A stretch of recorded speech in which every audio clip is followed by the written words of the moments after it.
প্রিয় দর্শক, আসসালামু আলাইকুম।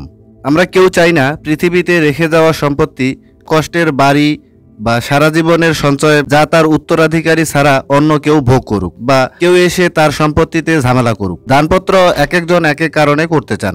কেউ দানপত্র করতে চান ছেলে না থাকার কারণে মেয়েদের সকল সম্পত্তি লিখে দিতে, কেউ বা সন্তান নেই বলে তার স্ত্রীকে লিখে দিতে বা মসজিদ মাদ্রাসায় দান করতে চান। আবার অনেক সময় সন্তান থাকলেও কিছু জমি তার এক সন্তানকে দিবেন বলে ঠিক করেন। সকলেই চান তিনি চলে যাওয়ার পর যেন সম্পত্তির ভাগ বাটোয়ারা নিয়ে কোনো সমস্যা না হয়। যাকে যতটুকু সম্পত্তি দিতে চান তাকে যেন ততটুকু দিয়ে যেতে পারেন। আর এ সকল কারণেই দানের বিষয় চলে আসে। আজকের ভিডিওতে আলোচনা করা হবে দানপত্র দলিল রেজিস্ট্রেশনের পরে সেটি পুনরায় বাতিল করা যায় কি এ সম্পর্কে। আমি রবিউল আছি আপনাদের সাথে। আপনারা দেখছেন দলিল পাইছি। দানপত্র দলিল কি? দানপত্রের ক্ষেত্রে সংশ্লিষ্ট সম্পত্তির দখল হস্তান্তর আবশ্যকীয় শর্ত। দানপত্রে কোনো প্রতিদানের কোনো ব্যবস্থা নেই, তবে শর্ত আরোপ করা যেতে পারে। যে দলিলের মাধ্যমে কোনো ব্যক্তি স্বেচ্ছায় এবং পণ ব্যতীত কোনো সম্পত্তি অন্য কোনো ব্যক্তির নিকট হস্তান্তর করেন এবং দান গ্রহীতা বা তার পক্ষে বা অন্য কেউ উক্ত সম্পত্তি গ্রহণ করেন, তবে তাকে দানপত্র দলিল বলে। দানপত্র এক ধরনের সম্পত্তি হস্তান্তর দলিল, তবে দান হতে হবে শর্ত প্রণোদিত।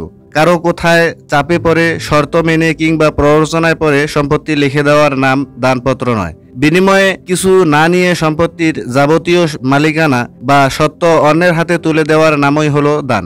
সম্পত্তি হস্তান্তর আইন 1882 এর 122 ধারায় বলা হয়েছে, কোনো সম্পত্তি দাতা কর্তৃক কোনো ব্যক্তিকে স্বেচ্ছাপ্রণোদিত হয়ে এর কোনো পণ গ্রহণ না করে তাৎক্ষণিকভাবে হস্তান্তর করলে এবং গ্রহীতা বা তার পক্ষে কোনো ব্যক্তি সেটি গ্রহণ করলে তাকে দানপত্র বা হেবা বলে। দানপত্র বৈধ হবার ক্ষেত্রে 3টি শর্ত অবশ্যই পূরণ করতে হবে। তা হলো 1. দাতা কর্তৃক দানের ঘোষণা। 2. গ্রহীতা তার পক্ষ হতে দান গ্রহণ বা স্বীকার করা। 3. দাতা কর্তৃক গ্রহীতাকে দানকৃত সম্পত্তির দখল প্রদান। কাদেরকে সম্পত্তি দান করা যায়? আমরা যখন দান করতে যাই তখন সাধারণত চিন্তায় পড়ে যাই, আমি কাকে দান করব, তাকে দান করতে পারবো কিনা। আমরা যে কেউ যে কাউকে দান করতে পারবো? উত্তর হলো হ্যাঁ, পারবো। তবে এখানে রেজিস্ট্রেশন আইনে কিছু নিয়ম রয়েছে।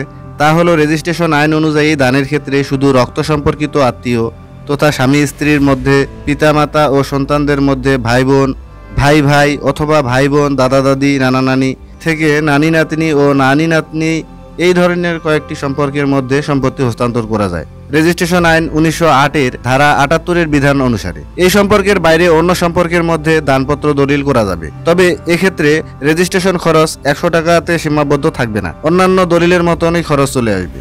কখন দানপত্র দলিল বাতিল করা যাবে? দানপত্র আইনের চোখে তখনই সম্পন্ন হয় যখন দাতা কোনো সম্পত্তি গ্রহীতাকে দান করেন ও গ্রহীতা তা গ্রহণ করেন এবং তা যদি সঠিক নিয়ম অনুসারে রেজিস্ট্রেশন হয়ে থাকে, তাহলে সাধারণত দানপত্র দলিল কেন কোনো দলিলই বাতিল করা সম্ভব নয়। উইল করে ফেলার পরও আপনি যতবার খুশি তা বদলাতে পারবেন, কারণ তা কার্যকর হয় উইলকারীর মৃত্যুর পর। কিন্তু একবার দানপত্র করার প্রক্রিয়া শেষ হওয়া মানেই কিন্তু সম্পত্তি অন্যের হয়ে যাওয়া, তখন তার উপর দাতার আর কোনো অধিকার থাকে না। একবার স্বেচ্ছায় দান করার পর তা বাতিল অনেক কঠিন কাজ। মুসলিম আইনের 167 ধারায় দান বাতিল সম্পর্কে বলা হয়েছে। অত্র আইনের এক উপধারা অনুসারে দখল প্রদানের আগে যে কোনো সময়ে দাতা কর্তৃক দান বাতিল করা যেতে পারে, কারণ দখল প্রদানের আগে দান সম্পূর্ণ হয় না। সাধারণত দান বাতিল করতে হলে সেটি দখল অর্পণের আগেই বাতিল করতে হবে। আদালতে কিছু ক্ষেত্রে দানপত্র দলিল বাতিল চাওয়া যেতে পারে। দানপত্র বাতিল হতে পারে যদি প্রমাণিত হয় যে বল প্রয়োগ করে অথবা ভয় দেখিয়ে বা অন্যায় প্রভাব খাটিয়ে দানপত্রটি সম্পাদিত হয়েছে। শুধুমাত্র গ্রহীতার অসততার কারণে অসন্তুষ্ট হয়ে দাতা একতরফাভাবে দানপত্র বাতিল করতে পারেন না। যদি দানপত্র দলিলে এমন কোনো শর্তের উল্লেখ থাকে এবং সেই শর্ত পালনে গ্রহীতা যদি ব্যর্থ হন, তবে দানপত্র বাতিল হতে পারে। দখল হস্তান্তরের পূর্বেই কেবল হেবাত দলিল বাতিল করা যায়, তবে দানপত্রটি বাতিল ঘোষণার ক্ষেত্রে দানপত্রের ওই ধরনের কোনো শর্ত লঙ্ঘন করেছেন কিনা তা প্রমাণ সাপেক্ষ। আবার কিছু কিছু ক্ষেত্র বিদ্যমান থাকলে দানপত্র দলিল বাতিল করা যায় না। সম্পত্তির দাতা গ্রহীতা স্বামী বা স্ত্রী হইলে, গ্রহীতা মৃত্যুবরণ করিলে, দাতা গ্রহীতার মধ্যে বিবাহ ও যোগ্য সম্পন্ন বিদ্যমান থাকলে, দানকৃত সম্পত্তির গ্রহীতা কর্তৃক বিক্রি বা হস্তান্তরিত হয়ে গেলে, দানকৃত সম্পত্তি বিলীন বা ধ্বংস হয়ে গেলে, উল্লেখিত ক্ষেত্রগুলো বিদ্যমান না থাকলে আদালতের মাধ্যমেও দানপত্র দলিল বাতিল করা যায়। মৌখিক দান। সম্পত্তি হস্তান্তর আইন 1882 এর ধারা 9-এ ওরাল ট্রান্সফার বা মৌখিক হস্তান্তর সম্পর্কে বলা হয়েছে। A transfer of property may be made without writing in every case in which a writing is not expressly required by law.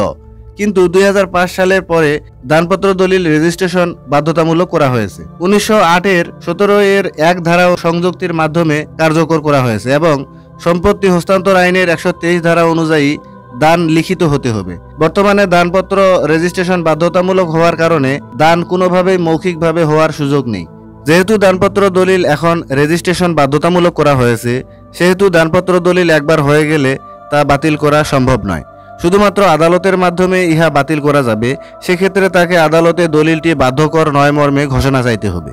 কিন্তু ইহা প্রমাণ করা অনেক সময় সাপেক্ষ এবং কঠিন কাজ। তাই আমার মতে যথেষ্ট ভাবনা চিন্তার পরে তবেই দানপত্র করা উচিত।